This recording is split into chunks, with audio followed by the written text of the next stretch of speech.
안녕하세요. 델타수학원장 장지은입니다. 네, 고등부 팀장 최기열입니다. 네, 선생님 오늘은 어떤 학생 케이스를 이야기를 들려주실 예정인가요? 네, 오늘은 한마디로 말씀드리면 겁 많은 나무늘보형 학생입니다. 나무늘보 구체적으로 어떤 특징이 있나요?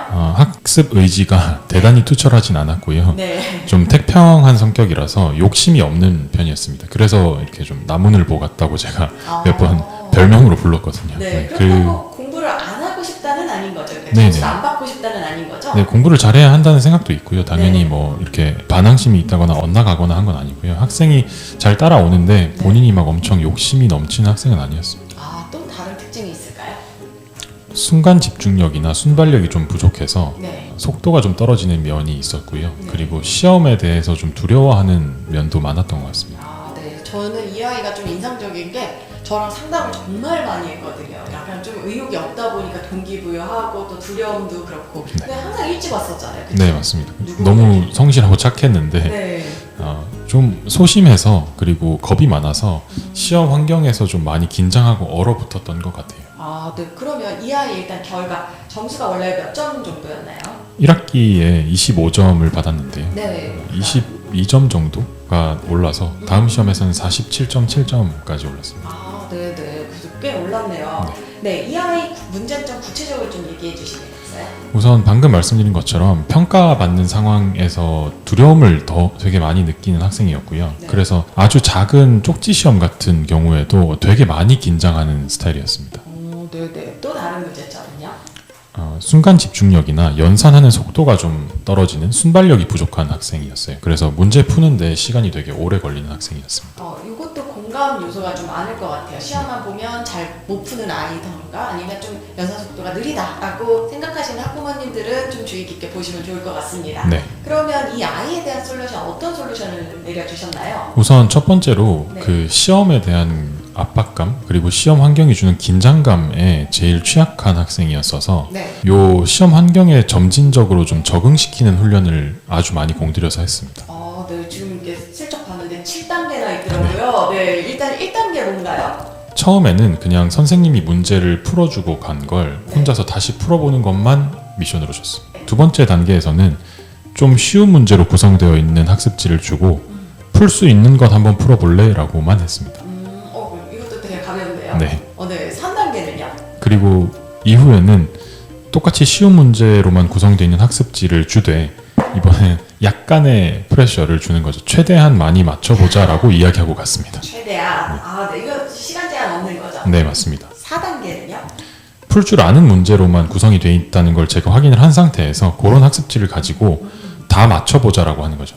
좀 전에는 최대한 많이 맞춰보자였고요. 이번에는 다 맞춰보자인데 사실 저는 알고 있는 거죠. 다 맞힐 수 있는 문제가 들어가 있다는 거. 그럼 얘가 못 맞출 문제를 주는 건 아니네요. 네, 맞습니다. 일단 다 맞춰보자라고만 이야기해도 학생이 엄청 많이 압박감을 느낄 거거든요.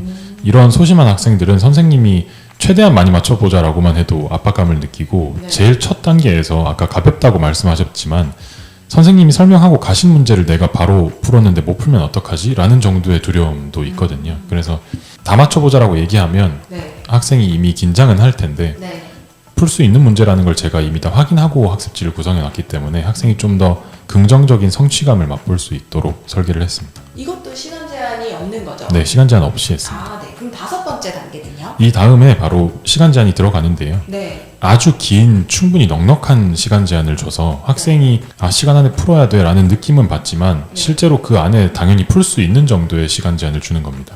그걸 서서히 조금 익히게 하면 되게 좋겠네요. 네, 맞습니다. 네. 그 다음에 6번째 단계는요? 이제 시간 제한을 아주 조금씩 줄이는 거죠. 처음 단계에서는 시간 제한이 생기더라도 한 문제에 1분 정도 걸리는 학생한테 10문제를 주고 15분을 준다던가 이렇게 넉넉하게 준다면 이 다음 단계에서부터는 14분, 13분 이런 식으로 조금씩 줄여나가는 겁니다. 네. 그 다음에 최종 7번째 단계는요? 마지막 단계가 이제 본인이 처음 보는 문제 혹은 시험 환경에서 처음 만나서 이제 막 새로 주어진 조건들을 새롭게 해석해 봐야 하는 문제들을 하나둘씩 넣어주는 거죠. 문제들을 변형해 가면서 난이도를 조금씩 올린다고 생각하시면 될 것 같습니다. 네. 요거 주의사항이 있을까요, 혹시? 네, 일단 통과를 할 때마다 최대한 크게 칭찬을 해서 자신감을 많이 갖게 해줘야 되고요. 반대로 저희는 당연히 풀 수 있을 거라고 생각하고 시험을 냈지만 학생이 통과하지 못하는 경우에는 통과하지 못했다는 결과조차도 얘기해주지 않는 게 좋습니다. 네, 부정적인 결과는 아예 피드백하지 않고 긍정적인 결과만 계속해서 자신감을 고취시켜주는 거죠. 이게 약간 그 심리적인 요인인 거잖아요. 네네, 맞습니다. 저희 지금 중등부에도 좀 이렇게 불안해하는 아이들이 좀 있거든요. 긴장인 감을 굉장히 불편해하는. 네, 그런 아이들은 저는 너 몇 점 받아와 이렇게 목표 점수 설정해주지 않고요. 오히려 몇 개 맞아와가 더 편하게 느끼더라고요. 네. 10개만 맞아와, 12개만 맞아와. 그래서 혹시 너무 긴장도가 높다 하는 친구들이 있다면 그 방법을 써보셔도 좋을 것 같습니다. 네. 사실 이런 친구들은 방금 말씀드린 요 7단계를 하는 과정에서도 제가 그냥 오늘 수업 시간에 이걸 하는 걸로 이야기를 하는 거지 네. 학생한테 뭐 이걸 시험이라거나 미션이라거나 이런 모의고사 뭐 이런 단어 자체도 사용을 하지 않거든요. 네. 학생이 이렇게 정서적으로 많이 좀 소심하다거나 겁이 많다거나 긴장감을 많이 느끼는 경우에는 옆에서 지켜보기가 좀 속도가 더디다 싶고 답답할 수 있겠지만 네. 인내심을 오히려 보는 사람이 좀 더 가지고 지도를 하는 게 중요한 것 같습니다. 그러면 이런 시험 환경 개선 말고 또 다른 솔루션도 있을까요? 네, 방금 말씀드린 그런 시험 환경에서의 충분한 자신감이 생긴 이후에는 네. 성취감을 몇 번 맛보면서 이제 욕심이 좀 생길 수 있는 상태까지는 온 거거든요. 네. 그래서 아쉬움을 좀 문제를 틀렸을 때 느낄 수 있도록 유도를 많이 했습니다. 어떻게요? 아는데 틀린 문제와 몰라서 틀린 문제를 일단 구분을 시켰고요. 네. 몰라서 틀린 문제의 경우에는 몰라서 틀린 거니까 괜찮다는 식으로 최대한 많이 위로를 해줬고 대신 네. 아는데 틀린 문제는 아깝다는 감정을 느끼도록 옆에서 최대한 좀 자극을 줬어요. 네, 이거 정말 중요한 것 같습니다. 아이들이 이게 아는데 틀리는지 몰라서 틀리는지 잘 구분을 못해요. 네네. 네, 그래서 어머니들께서 또는 선생님들께서 이거는 네가 아는데 틀린 거, 이거는 모르는데 틀린 거에 대한 정확한 구분을 조금 먼저 해주시면 되게 좋을 것 같습니다. 네, 맞습니다. 네. 일단 아는데 틀린 거에서 아쉬움을 느끼기 시작하면 그래도 학생이 공부 의욕을 갖게 됐다는 거거든요. 맞아요. 그래서 네. 이거 아는데 틀린 건데 안 틀릴 수 있었는데 라는 생각만 하기 시작하면 조금씩 그래도 발전이 있는 것 같습니다. 네, 그러면 또 다른 건 있을까요? 다른 솔루션? 심리적으로 이렇게 위축돼 있는 경우에는 네. 틀린 게 절대 잘못된 게 아니라는 걸 인지시키는데 되게 많이 공을 들였어요. 맞아요. 이거 정말 별표입니다. 이게 틀려도 괜찮아 소리를 정말 많이 해주셨으면 좋겠어요. 아이들이 틀리면 꼭 자기가 바보 멍청이가 됐다고 생각을 하는 듯한 느낌? 네, 그런 발전이 없잖아요. 네. 이런 학생들의 경우에는 네. 특히 이렇게 개별 맞춤으로 수업을 듣게 되면 네. 옆에 잘하는 친구들이 있을 때도 많거든요. 근데 네.